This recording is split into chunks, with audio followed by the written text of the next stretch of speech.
first experiment, the line following robot, is one of 9 technical experiments we developed here at the University of Stuttgart for the TRAINME 3 program.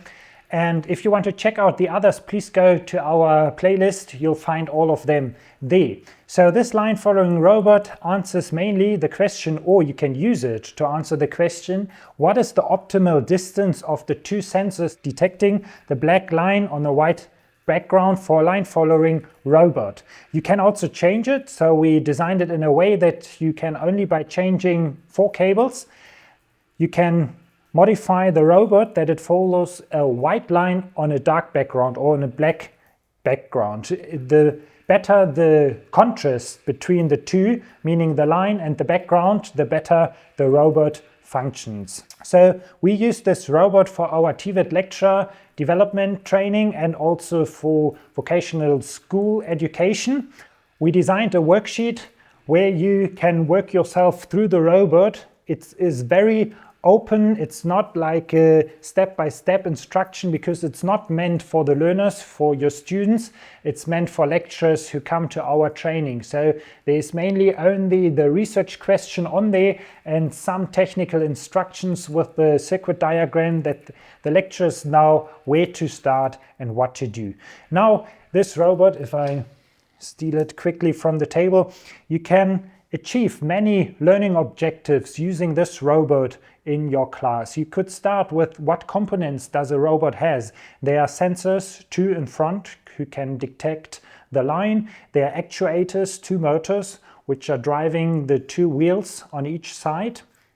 We've got a voltage source. We've got some other electronic components. In fact, we've got 5 in this robot. It's a fully analog robot, so you won't find any programming part in there. So there's still a resistor and 2 transistors on there.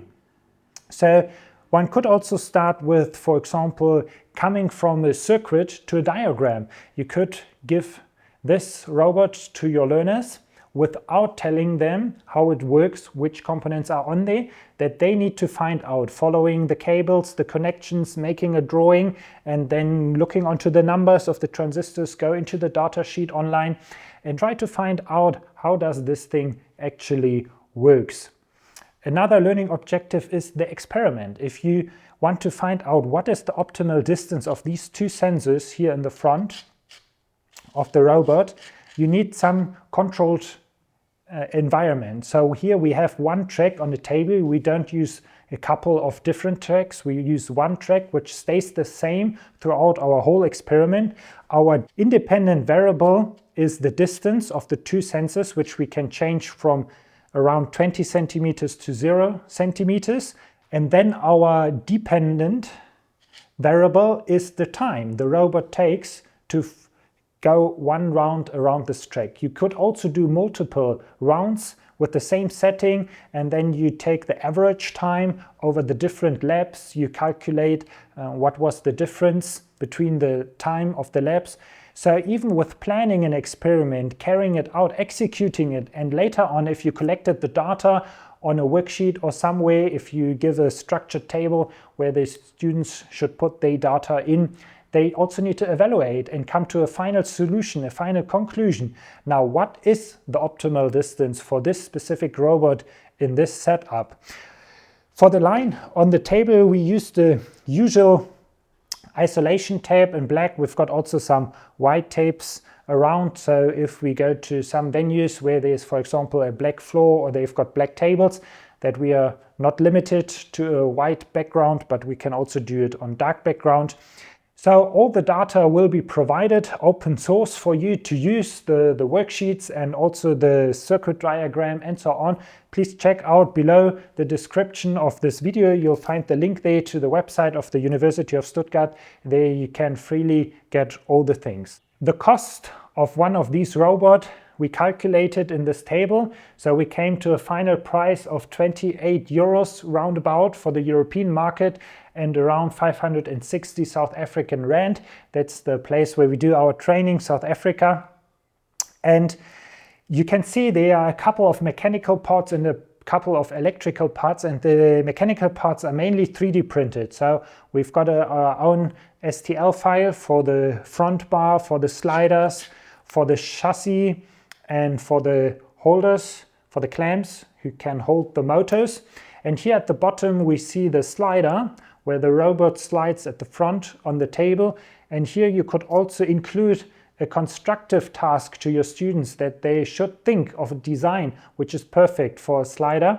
Here we melted the plastic a bit with a firelighter so that it gets smoother, that it runs smoother on the table. But you could also include a metal ball, for example, and make a little holder and clamp there to hold this ball, because those ones are also very smooth on the table. And the tape is usually a bit stickier than the table, and so that the robot doesn't get stuck on there.